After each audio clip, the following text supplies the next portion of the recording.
People. Oh, wow. To go live on Twitter, Griff, it requires us to have a premium account. Oh, really? How lame is that? Thank you, Elon. Thank you so much. Yeah, I guess I should probably tweet out to people who did used to watch us on that platform that we're live on YouTube. And those of you tuning in on YouTube, thank you very much.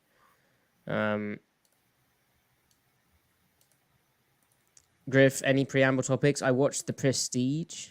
Good Oh, movie. Just watched good that movie. this night. Yeah, That's really that's good a great movie. movie. That would Never seen definitely it be before, on my list of movies you need to watch. I feel like you watched that but one, it wasn't. some other select titles intentionally, maybe, but at Right. least when we cross that bridge, we'll have already crossed it. Or once we reach that bridge, we'll have already crossed it with The Prestige. Great movie, huh? Right? Really solid, very solid When movie. when did? I might be a Christopher Nolan fan. Oh, I mean, his movies are good. Yeah, like I don't think I've disliked any movie I've seen by him.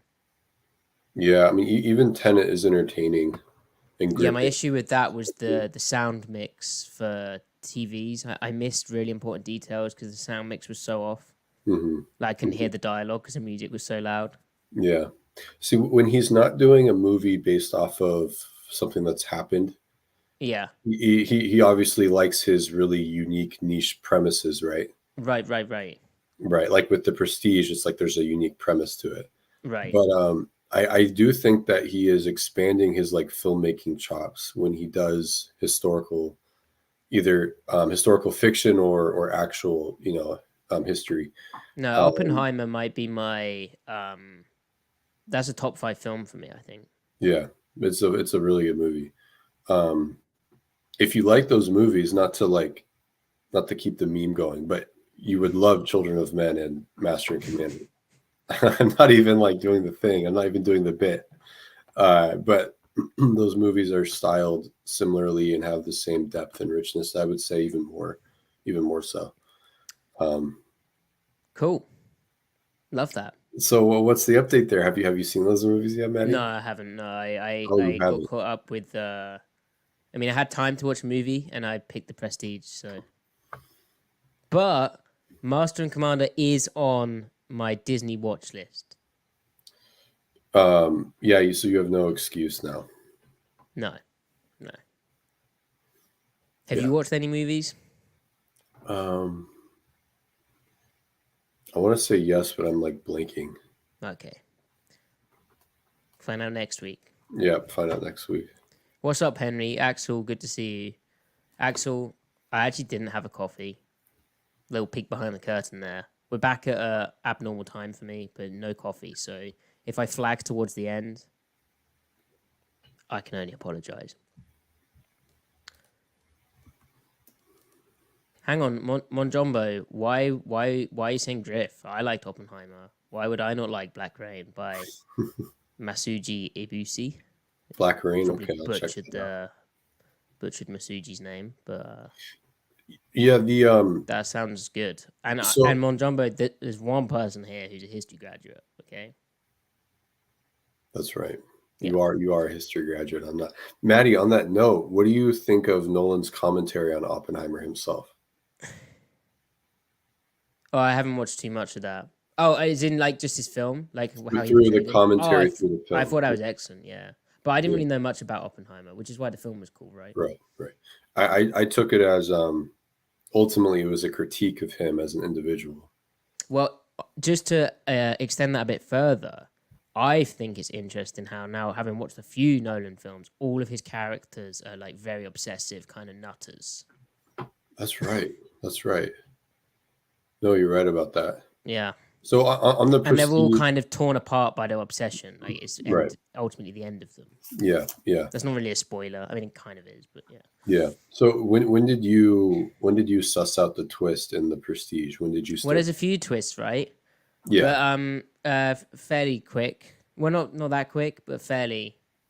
I don't want to spoil it for people. It's been out since 2006, so really Yeah. I was the one Yeah. watching it late. I kind of thought that maybe his thing would be time travel and not what it was, you know? Mm. Time travel, And like interesting. he'd gone back to try and save, like correct a few things, and then I don't Yeah. know. It Yeah, was a pretty bold choice to incorporate like what was it? When you transport from one area to the next, what's that called in science fiction? Um, teleportation. Teleportation. God, I Yeah, forgot. Well, it was pretty bold choice to go like full throttle teleportation with the machine, with the Tesla machine. right, I thought right. that was cool. It was funny how Tesla got involved. Yeah, It was and just there. Nolan wasn't going to make the movie if he couldn't get David Bowie to play him too. I know. I was like, what? Yeah, pretty interesting. Um, He was good. yeah, yeah. All right, Anyway, shoot this thing. all right, yeah, hit it, Matty.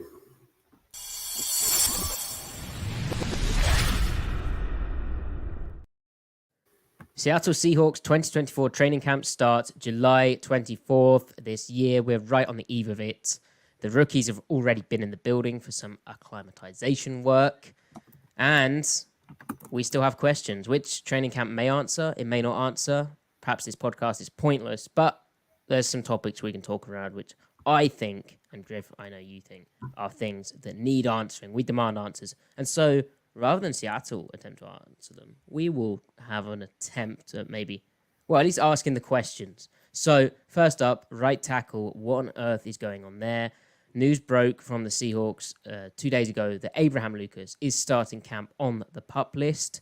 Lucas, the 2022 third round draft pick out of Washington State. He had that really impressive rookie season. He looked polished. And then came his second season where his knee issues forced him to miss 11 of 17 games. He required off-season surgery. He said it was something he was going to get cleaned up. There was no indication that he'd miss week one necessarily.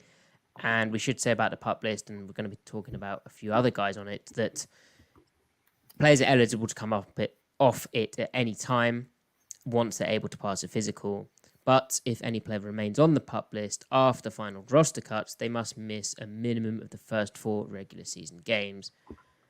It is nonetheless disappointing that Lucas, with a new offensive line coach, with a new offense, isn't able to be ready for day one of camp, Griff.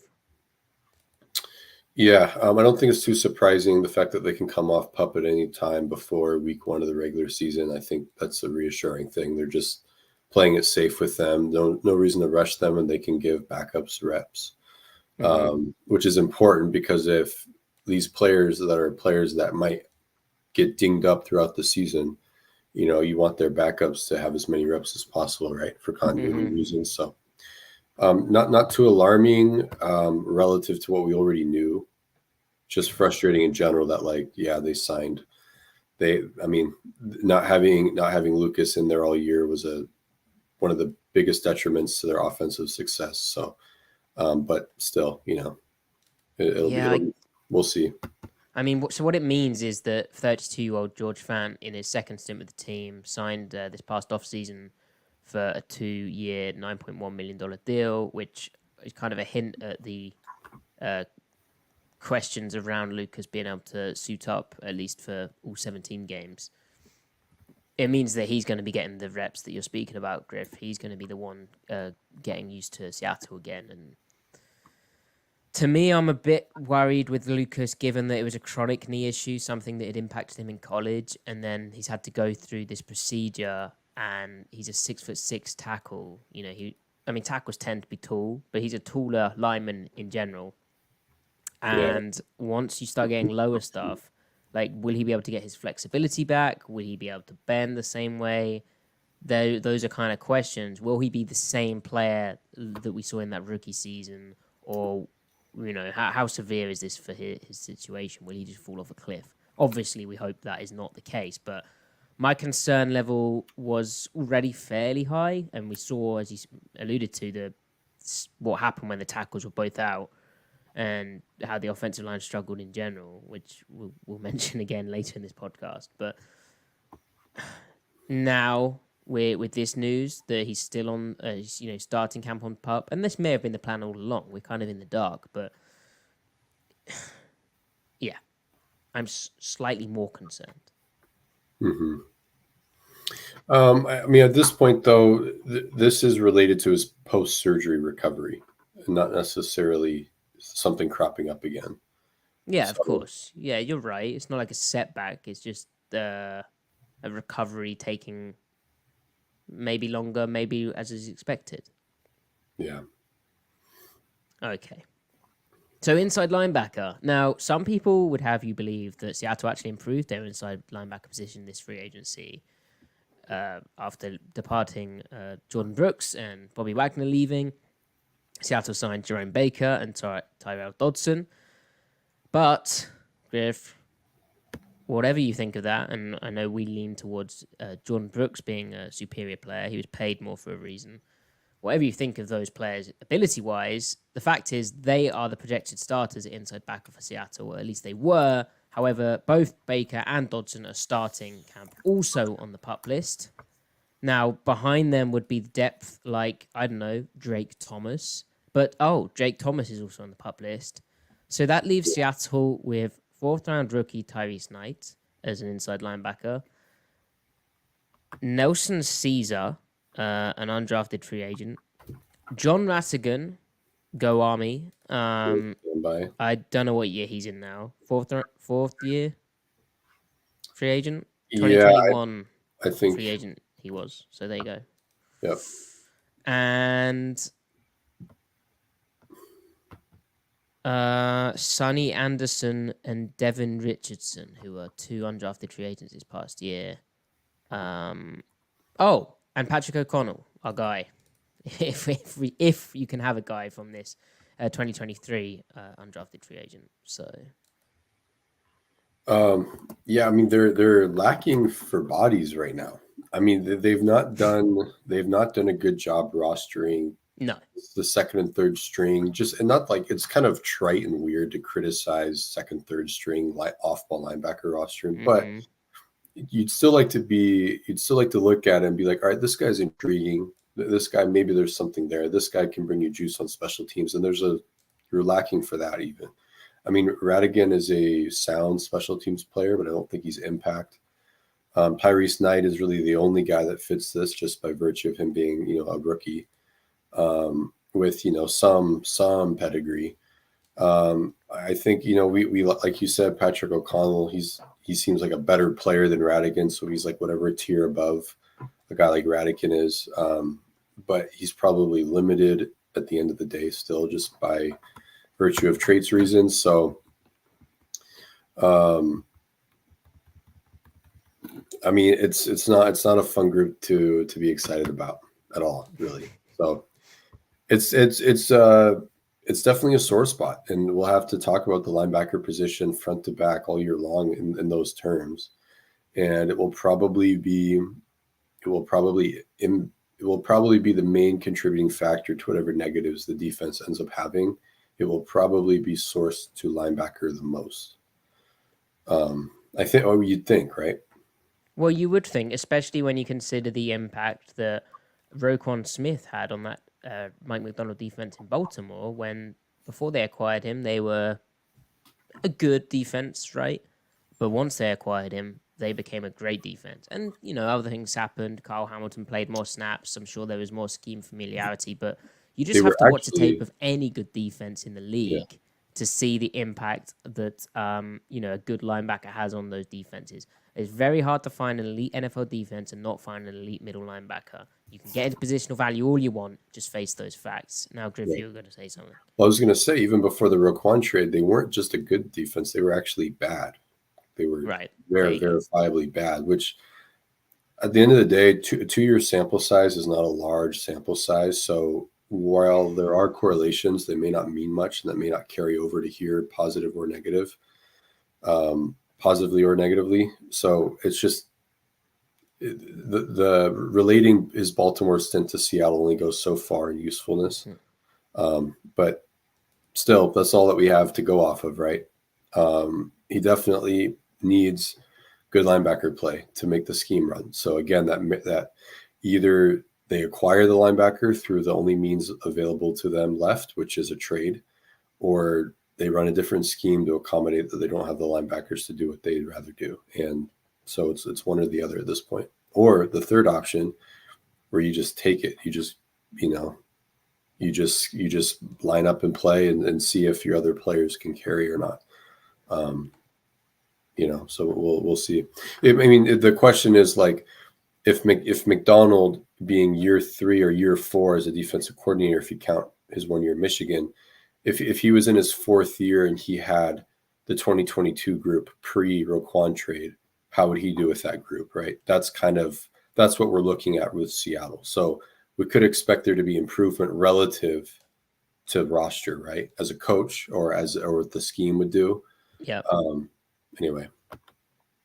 No, and to that point, if linebacker's shaky, or if Dodson and Baker are the type of players that we maybe expect them to be as well, and maybe there is this does lend credence to the idea that they are going to still try and upgrade linebacker and add maybe a higher ability player at Mike.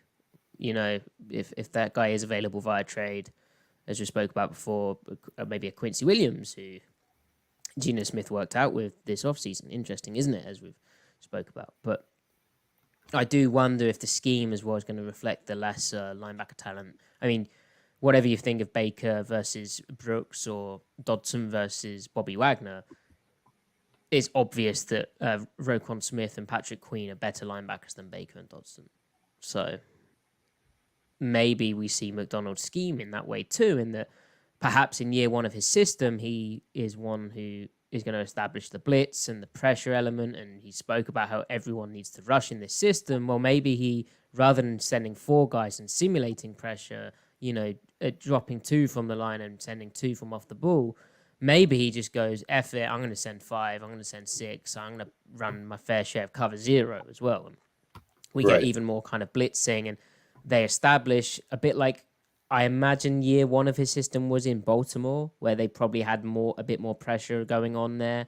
And it's kind of, obviously there's a continuation from what Wink Martindale was doing, but maybe it's establishing the pressure principles, and then you scale it back in year 2 and you maybe get a bit more talent at the second level of the defense. But it's interesting. I should also say some detail on those injuries. So Dodson is undisclosed. We haven't learned yet what is going on with him. So that is slightly ominous. Macdonald had previously said that he doesn't expect him on the field until late July, early August. That was back in early June. He also said how in early June, Baker was rehabbing a wrist surgery. Baker underwent this surgery, I believe, back in January. Yeah, wrist surgery in January, and he sat out all of the OTAs and mandatory minicamp, although did some walkthroughs. So there you go. I guess it's encouraging that John Rattigan and Patrick O'Connell aren't hurt yet.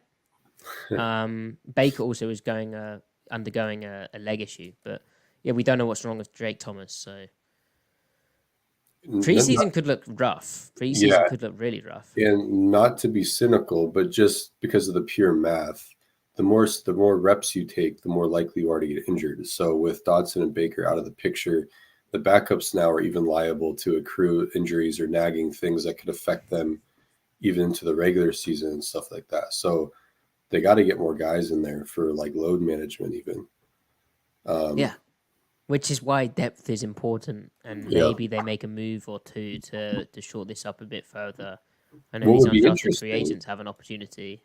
I mean, Dodson coming off the bench is intriguing. Him being your Malik Harrison when you want to go into 4-3 stuff, that's interesting. When you want to be in a dime package with 3 defensive line, not a dime package, but a nickel package with 3 defensive linemen, and you want 3 off-ball linebackers, you can move him around because he has a blitzing skill set.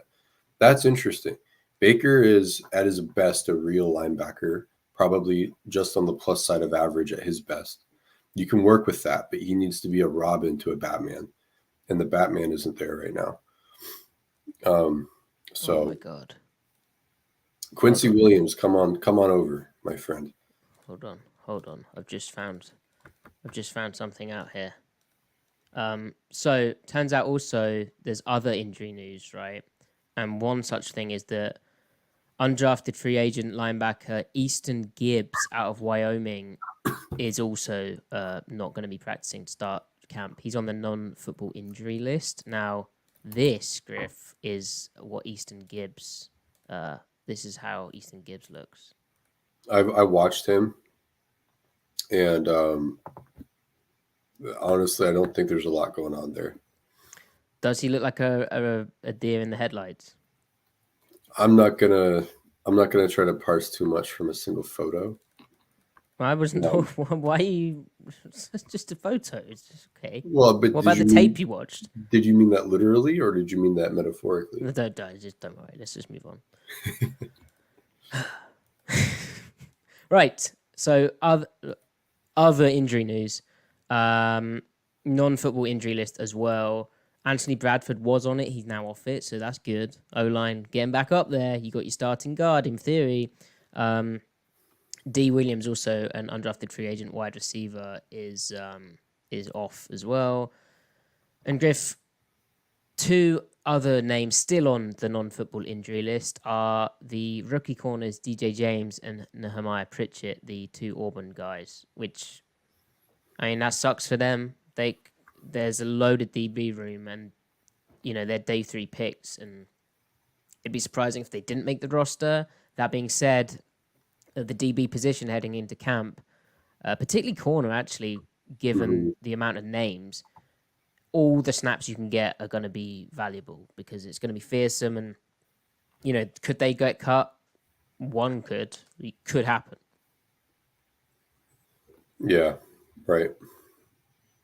Any other thoughts on corner? It's a deep group.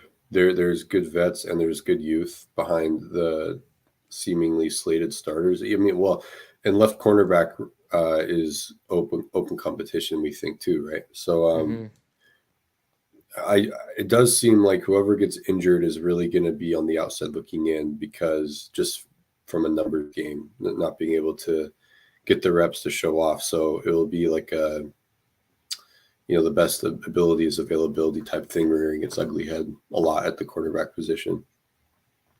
It's interesting that James and Pritchett on non-football injury. Is that like working out? Like if they hurt a hammy, or it's all unspecified, so we don't know. But all things being equal, I'd say not just because he was the first pick or the higher pick, but I think Pritchett's more likely to make the roster than James, because James's path seems to be more of like a nickel type. I know he's played some outside, but nickel is kind of stacked. Like, you've got to factor in that there will be big nickels who will take snaps from the position, so there'll be safeties working in there.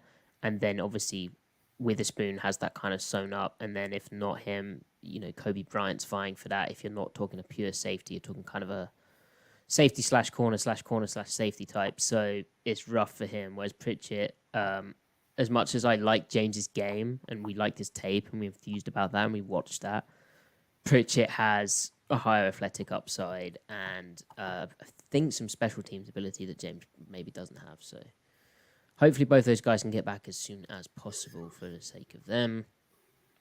All right, Griff, we touched on the defense. Now, one unanswered question, which, you know, we've posed two, but this one probably is not going to get answered in training camp. The Seahawks are cracking down on mobile phone usage, or cell phone, as you would say, which we appreciate people who have in the past filmed it, put it on Twitter.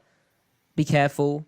I feel like Macdonald as a coach is more likely to be upset about filming than perhaps Pete Carroll was. I'm not saying Pete wasn't upset, but have you read the notice that's come out on this, Griff? It seems pretty strict.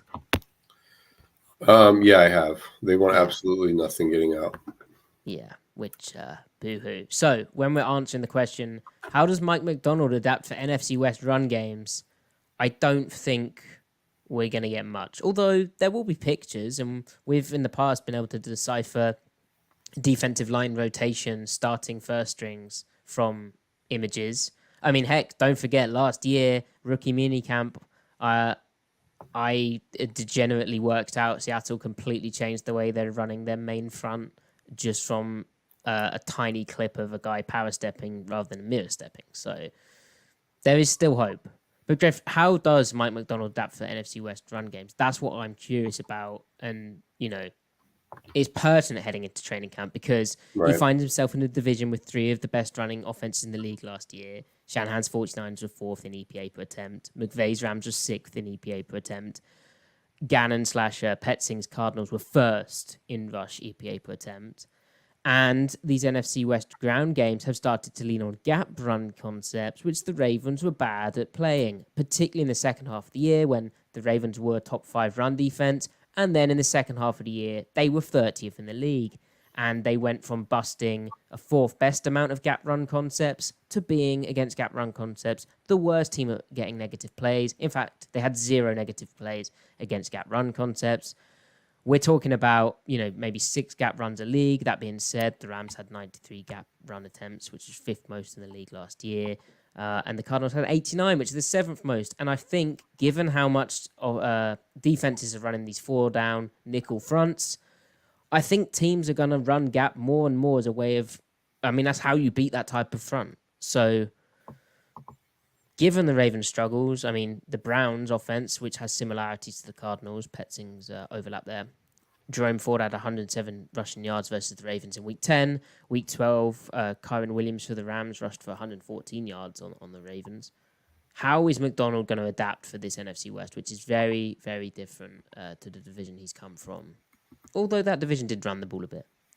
Griff, I don't know if you have the answer there, but it's a question I have. Yeah, well, it's an open question that we're probably the main defensive story of the year, even more so than the talent conversation at linebacker.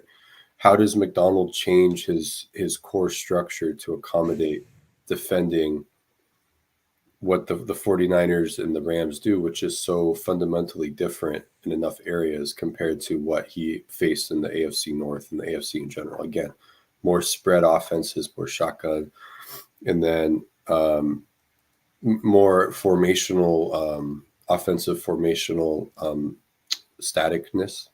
Is that the noun form of the adjective static?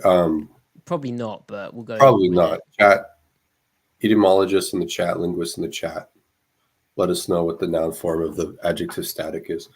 But you compare that to the formational flexibility and the heavier formations of the NFC West, and what does that ultimately mean? Well, they play with more gaps. There's more guys in the core attached to the line of scrimmage, so that presents more gaps. So the answer to that is you have to match the arithmetic with your own defense, and there are different ways you can do that. You can do that pre-snap or post-snap movement, either pre-snap alignment via the front structure and personnel you're in, or post-snap movement of the defensive line as well as blitzing guys, or you can also combine the two, right? I have no doubt that Macdonald knows how to do that. It's just that he didn't do it last year because he didn't need to. When he faced the 49ers, his existing structure was not built to handle their run game. And that reflected, again, McCaffrey had whatever he had, 7 yards per carry. But they also got 4 picks against Purdy, so he clearly realized, okay, I don't need to change my whole defense to defend everything the 49ers do. I just need to break Purdy, and he did. He broke Purdy. But he didn't necessarily throttle Shanahan. With a full offseason, knowing he's going to be in that division, I expect him to be pretty different enough to be like, all right, this is not the Ravens defense copy-pasted. Right, and kind of backing up that point, I think they lost that Browns game, which I referenced, but Week 12 against the Rams, they just won it, but it was a close one where the Rams kind of got stifled in the red zone. And I think, there's always an argument of it's pretty obvious that the run game's gashing you, and particular run concepts as well. How much of it is kind of a loud decline versus, a problem? I think that's what we also find out this year. So I'm super intrigued by that, and whether we do see Macdonald lean into some different fronts or a bit more front movement, as you've referenced, Griff. What he certainly has is he has the D-line to if he wanted to play, say, I don't know, a nickel bear front, which would be a first on Macdonald. Haven't seen him do that. He has the D-line personnel, and arguably the strength of this defensive roster is specifically the interior of the defensive line, to run 5 guys down at the line of scrimmage and play nickel or sub-package stuff behind it, which would, in some run concepts, be stronger than this nickel static thing. So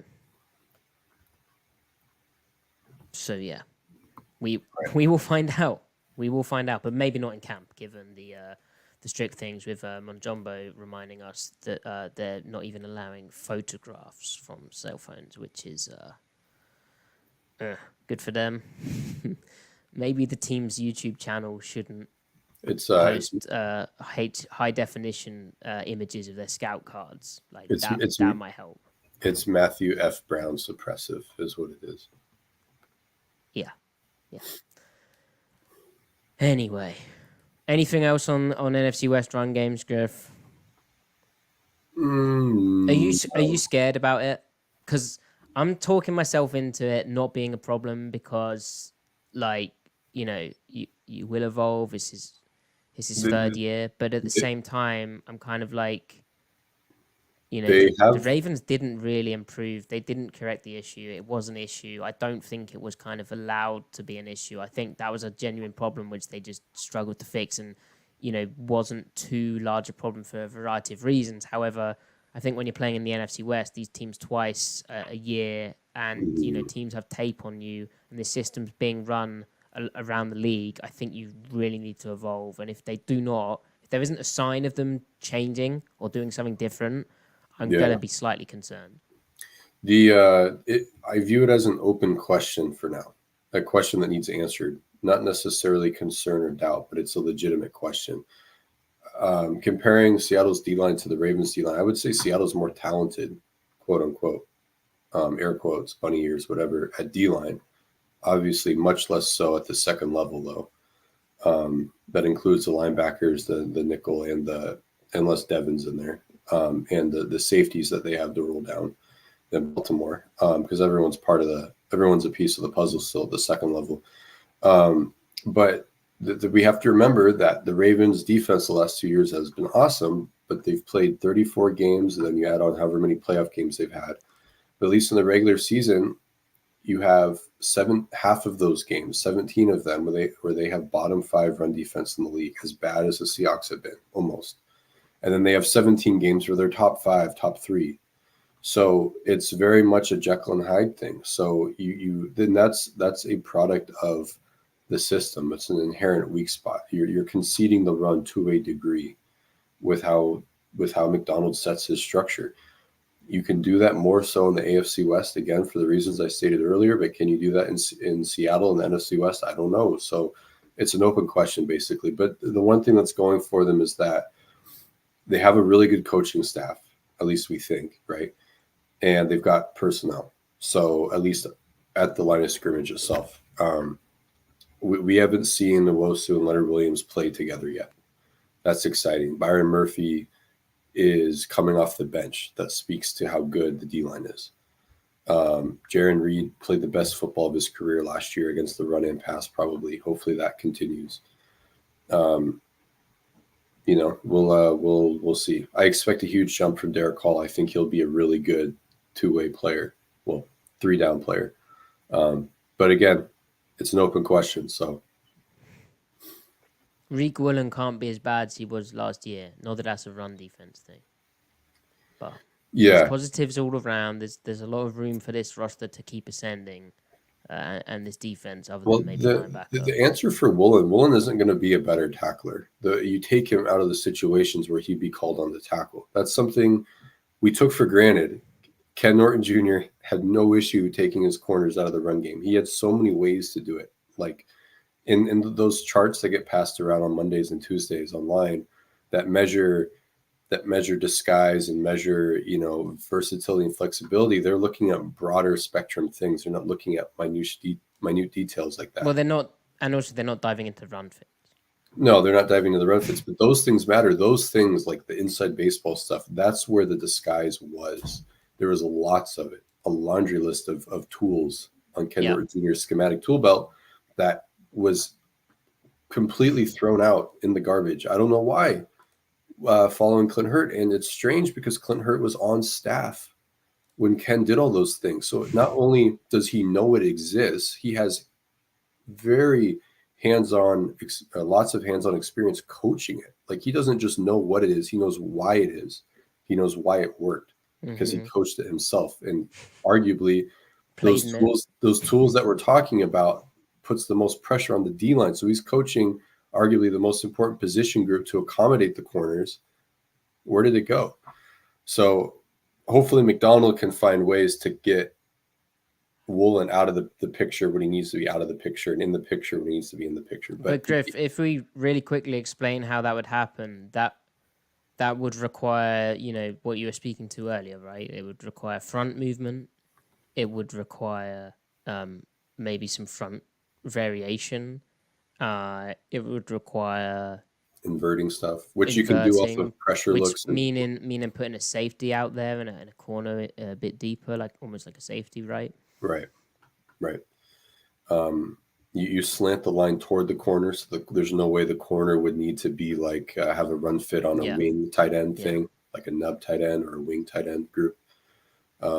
Lots of different ways you can do it. And it's especially important against the 49ers because Shanahan, especially if he gets you in the run fit, he's going to play action you. If you're in the run fit, you're play action vulnerable. And he loves doing that to corners because corners never rarely have to run pass key. It's very different for them. Their eyes aren't trained for it. And if you make them a run fitter, you're totally neutralizing what makes them special. And that's their coverage ability. Yep. They cease to be a cornerback when it's play action. They become something else. They become a linebacker effectively. And they're not built for that. So anyway. It all comes back to, for me, the linebacker situation. And Tyrese Knight is just right now is a lot on him to get up to speed quick. In a perfect world, video shows how much learning there is for him. In a perfect world, he would be the Malik Harrison. Like Dodson could survive and be okay, but like if you're trying to bring him up to speed, there's no better way than having him be your Malik Harrison. You've got Baker on a 1-year deal, and say you had a Mike locked up for the long term. Then you can make that decision in 2025. Anyway. And Griff, you touched on this earlier, but just to explain to people what Malik Harrison did, I mean, he played like less than 25% of the snaps. They brought him in, as Griff said, when they wanted more 4-3 looks, but essentially he's your linebacker who you're okay playing kind of off the ball in like a pure 4-3 look, and you occasionally play him on the ball, but you're playing him as the third off ball guy, but he can cover a bit. And a lot of his snaps were eaten into by Carl Van Noy when he arrived. And what was he, a 3rd round pick, 4th round pick? Harrison, see, I'm going to say 3rd round and it'll be 4th. But yeah, that type of region, yeah. And obviously coming from an Ohio State defense where they did... it was 3rd round. He was at Ohio State, right? Yeah, he was. Yeah, he did a fair bit of under kind of Seattle-y type stuff. Anyway, final question. What does Ryan Grubb's offense look like? So we've heard quotes, we've heard kind of coach speak. It's a new offensive coordinator. It's a guy coming from college. It's really exciting. We've got Scott Huff. He's brought his own line coach with him. He's got, in a way, 3 wide receivers, similar to the 3 wide receivers that they had at Washington. There are similarities. He has a good running back, and they had a good college running back at Washington. But Griff, what does it look like? Because the coach speak comments didn't really do much. Like, it's going to be an offense that, tempo gets thrown around. They believe in running the ball, but we don't have the balance. Come on. The offense is just going to be a drop back offense, a pass heavy offense with a complementary and or supplementary run game. Okay, counterpoint. You think Mike Macdonald's okay with that, given he's come from a Ravens tree? Any defensive guy is going to mention it, but He was keen on emphasizing the importance of the run game. He's learned under the Harbours, who love running the football. You really think they're going to be a drop back heavy passing offense? Well, I believe despite Lamar Jackson's penchant to run the ball, I believe that they actually had a fairly high pass rate in Baltimore, under Monken at least. I think they were like north of 55. But they were very good at running the ball. They were very. I think he absolutely demands that they be good at running the ball. Okay. I think the efficiency will be there. So it's more John than Jim. Yeah, because John has a special teams background. I don't think John gives a shit, to be honest with you, what the offense looks like. He just wants it to be sound and well coached. The Ravens and physical. Rate, the Ravens pass rate was 8th. So going back to Macdonald's point though about emphasizing the run game, every single head coach talks about the run game in the offseason the exact same way, whether you're Bruce Arians or whether you're Kyle Shanahan or Pete Carroll during the Russ era. They all say the same words in the same cadence with the same emphasis, and they all talk about turnovers in the same way. So it doesn't mean anything, in my opinion. If what Grubb did at UW has more bearing prognosticating-wise than projection-wise than anything Mike Macdonald says at this point until week 1. What Grubb did at UW in what year? Because if you look at 2022, they ran the ball a lot more. Did they really? What were the rates like? I don't know. Get them up, but they didn't pass as much. Unfortunately, I don't have early down data. And what about? Well, that's the problem. But what about Fresno State as well? Let me look this up really quick. So this kind of I'm gonna take us maybe to the next point actually here. Are you essentially saying that Ryan Grubb is going to call an offense to fit his personnel, and Seattle right now has Noah Fant as their primary tight end, a guy who's not very good at run blocking? They have, Pharaoh Brown. Love that. Guy can block, but he's not going to be, you would not think, a guy who's taking more than 30% of the snaps. Maybe not even 20%. And then you've got Tyler Lockett, you've got Jackson Smith-Njigba, who's ascending, and you've got DK Metcalf. You have Jake Bobo, emerging player. You have Derek Young, John Schneider's lover. John Schneider's lover? John Schneider's... Well, no, that's all right. No. Yeah, that's fine. That's fine. Go down that path. Sorry. Fan fiction. John Schneider's favorite pick. Who are we shipping undrafted here? Free agent. Who are we shipping here? John Schneider and Derek Young. Derek Young. Okay, yeah, I see that. Yeah, it's very David Moore coded. No, but Schneider keeps mentioning him, or did keep mentioning him unprompted, which is obviously evidence they're lovers. No, it's because he is fond of the undrafted free agent. You got D. Eskridge fighting for his job. The point being, Seattle has a lot of receiving depth, and they also have 3 guys you want to get on the field as much as possible. But Griff, if we're saying that, and by the way, Geno Smith is a very talented drop back passer, but if we're saying that Ryan Grubb is going to, his offense is going to look like what fits his guys, good coaching, obvious, duh. What about the Seahawks offensive line? Because that's this was biggest contradiction, yeah. Geno Smith was the 6th most pressured quarterback last year, over 40% of dropbacks, over 50% of his third downs. He was able to mitigate some of that. He wasn't sacked that much, which is testament to his play. But ultimately, on third down, they were unable to overcome these things. In the red zone, they had difficulties too, just as an offense overall. And really, it's easy. It's always easy to blame the O-line. I think some of their passing concepts were poor. But if you just look at the offensive line, which has lost Damian Lewis, they're arguably their best guard, Evan Brown, the starting center, and Phil Haynes, who was disappointing last season in that he couldn't stay healthy, and that was his chance to be a starter. But they've lost those 3 guys. They've added George Fant. They've added Laken Tomlinson. They've added these types of... they're not the most exciting names. They've obviously drafted Christian Haynes. They've got Anthony Bradford in the 2nd year of his deal. But, don't take my word for it. Sam Hoppen, where you shared this tweet, Griff, from Fantasy Pros data scientist, he put together a ranking which combines data from Pro Football Focus, ESPN, and ClevTA. Let me just bring that up. And it shows that by this working, the Seattle Seahawks have the worst offensive line in the league. I know they've got the lowest investment there as well in terms of financial spending. I guess you get what you pay for. Let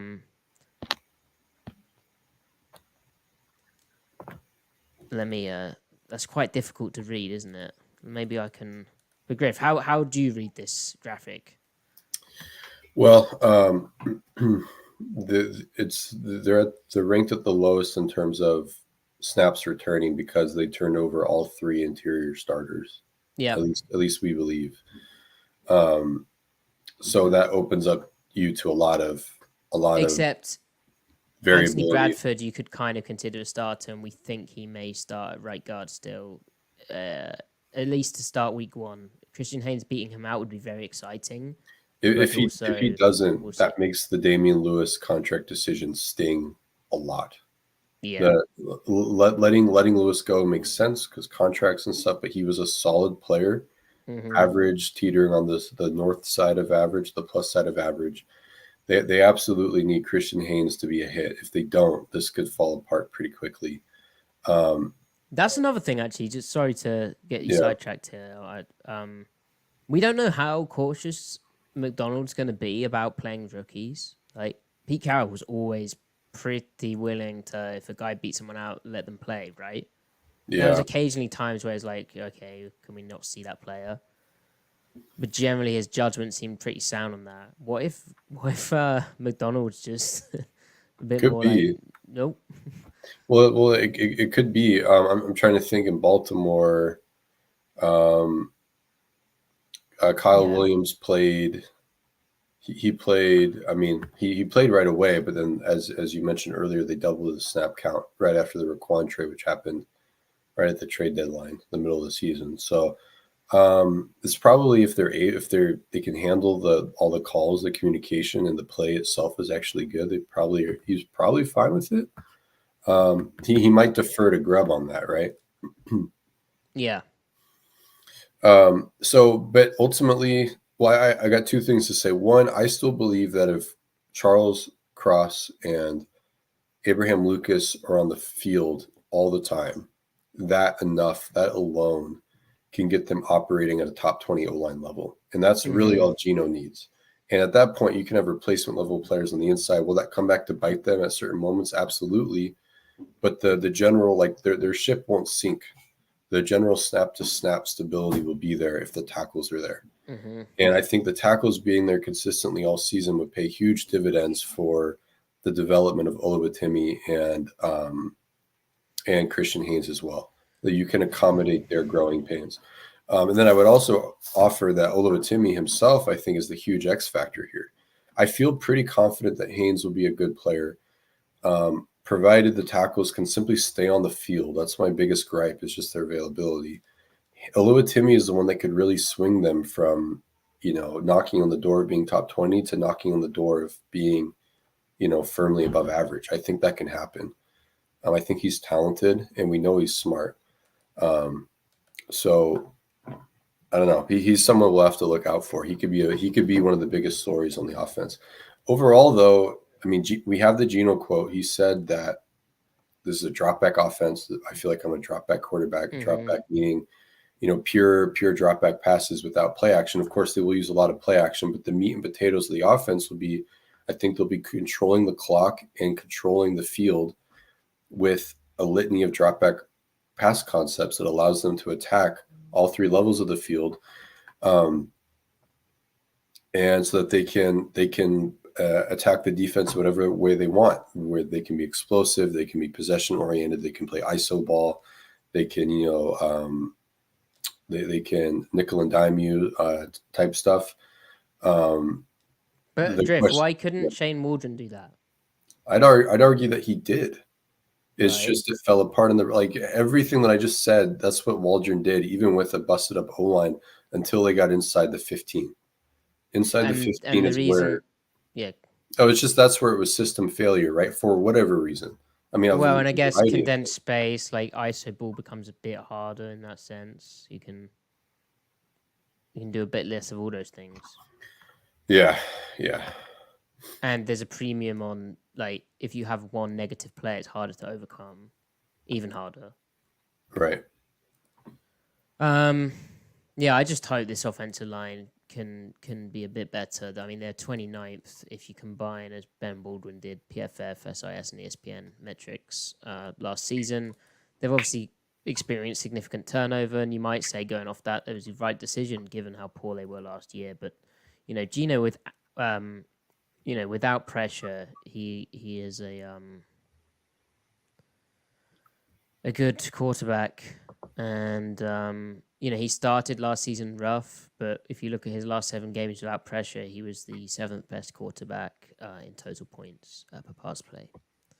So avoiding his slow start and getting an offensive line behind him is good. And on the offensive line, I should also say, we looked at it when we studied the Washington offense, but what Ryan Grubb and Scott Huff were able to do at Washington in terms of how they varied their protections and the way the game was almost called with not exposing the O-line too much, but, giving them a good variety, having good constraints to kind of avoid overexposing the offensive line, if you like, to just true, like, pass set situations. That impressed me and stood out.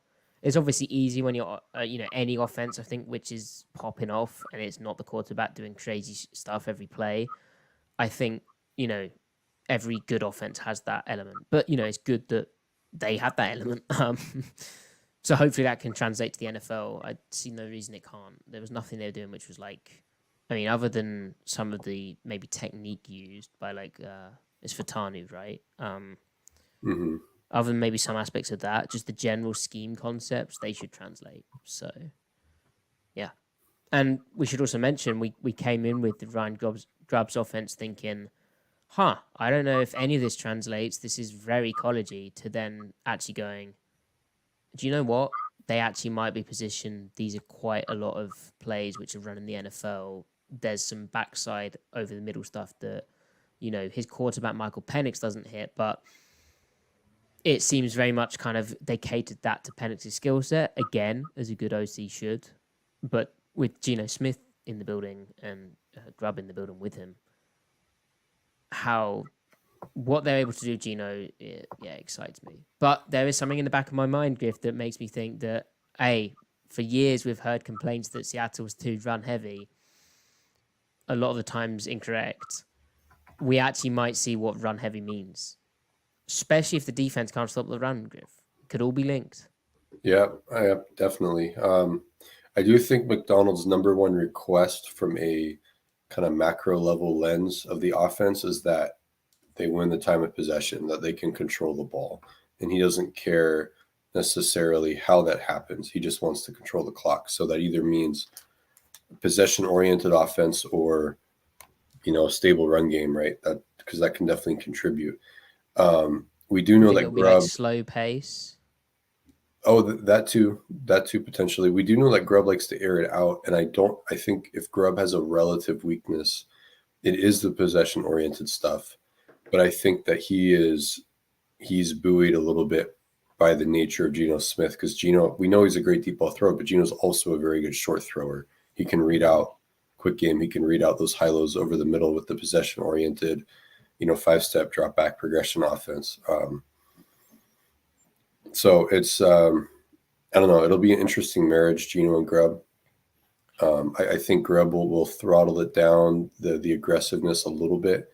One, to match the fact that Geno doesn't have Penix's pure throw power. And two, to accommodate the O-line. And three, because Geno's actually really good working the intermediate area at all levels of the field horizontally. So, yeah, and there's a lot of conversation of, which you've engaged with, of maybe Jackson Smith and Jigba being misused last season, but also comparing him maybe to like a Jalen McMillan and how McMillan was used at UW. Yeah. I don't know if it's going to be the same because of some of the routes that McMillan was running and winning on versus what Njigba might be deployed on. But you can speak to that, Griff. Well, when I went back and watched the primary comparison that I made was that people complained about Jackson Smith-Njigba's screen rate. Grubb used McMillan on even more screens than Waldron did JSN. But when he wasn't using him on screens, McMillan was a deep threat essentially. And he's not a deep threat slot in the sense that, Tyreek Hill is a deep threat slot or Tyler Lockett is a deep threat type of slot. It's just more like he would just spam the deep overs where you catch it at 18 yards. He'd spam the deep out where you catch it at 15, 18, the corners and stuff like that. Or sometimes just like off of a wheel release or off of like a stack or a bunch, and he's just kind of running a wheel up the seam. Yeah. Because of the way college hashes are. Those things aren't going to be available. He also isn't going to get the one high looks that he did it in the NFL either. So it's going to have to be different. Also, if you look at JSN in college, Jackson Smith-Njigba's average depth of target was also very low in college. It was the college equivalent of his NFL usage. I think JSN's NFL usage will be roughly the same with just a lower percentage of screens called because – well, maybe not even necessarily because the O-line might necessitate high screen usage. So I feel like the screen thing, and this is way too anecdotal given what you've just mentioned, but I feel like he came into the offense and there was periods where, he's running the wrong pattern. There's periods where, the timing's off with Geno.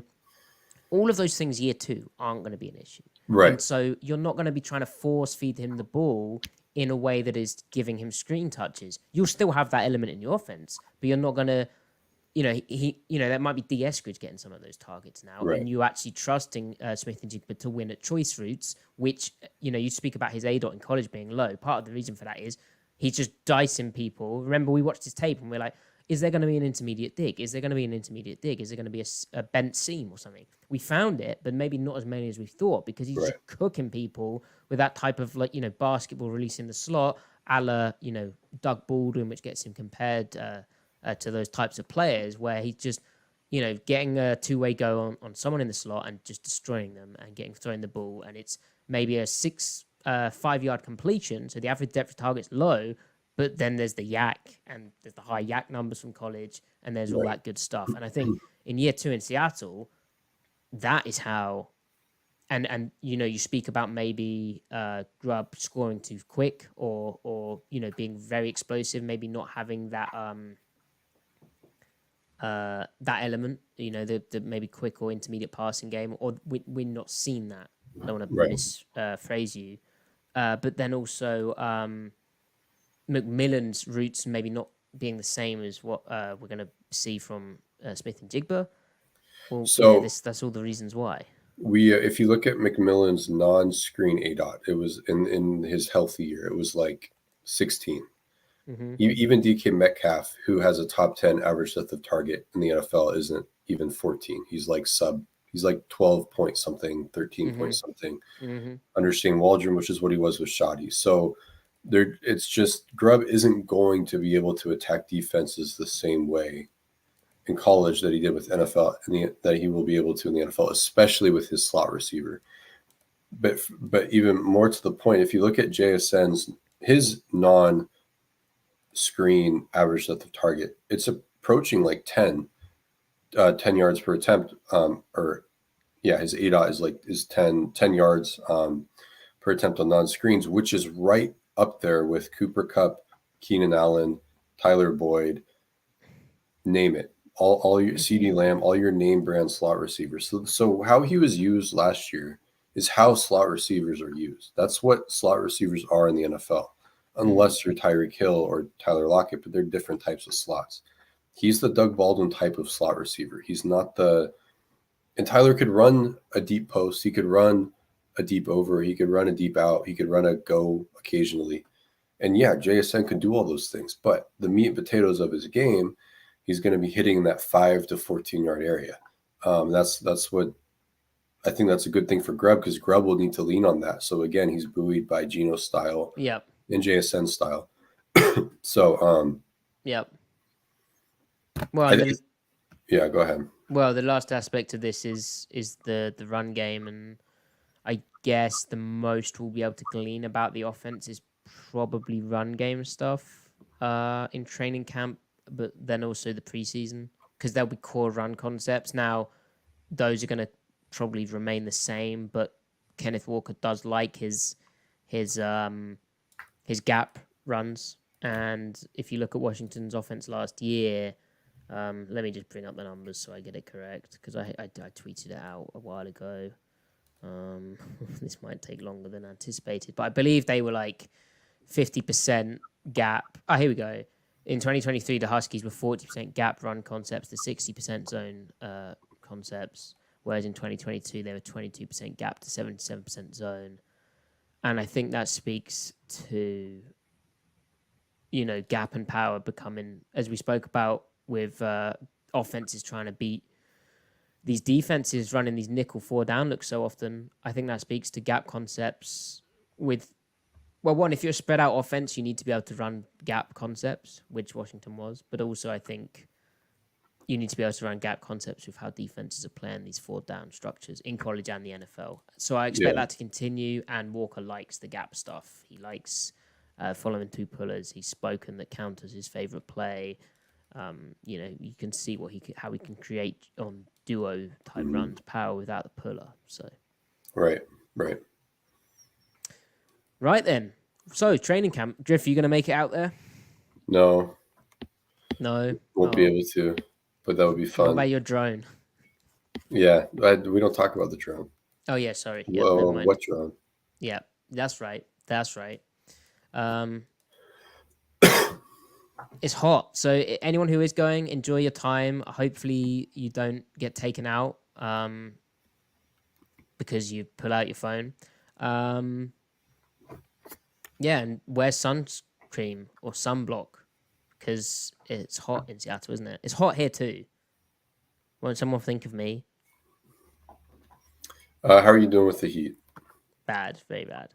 It was 30 degrees Celsius, which I believe is hot.